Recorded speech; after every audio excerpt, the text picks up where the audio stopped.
முருகா முருகா செந்தூரழகா என்னை பாட வைக்கும் தெய்வம் நீதானே முருகா. அமரோர் தலைவா அறுபடை அழகா என் சிந்தை என்னும் அரியணை ஏறும் ஞானம் நீ முருகா. முருகா என்று ஒரு முறை சொன்னால் நெஞ்சம் இனிக்குதே. முருகா என்று ஒரு முறை சொன்னால் நெஞ்சம் இனிக்குதே.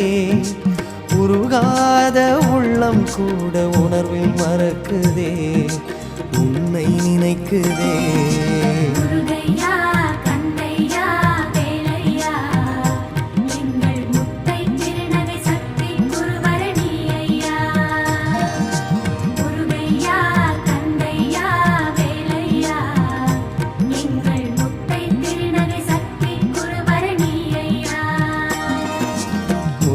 முருகா செந்தூரழகா என்னை பாட வைக்கும் தெய்வம் நீதானே முருகா.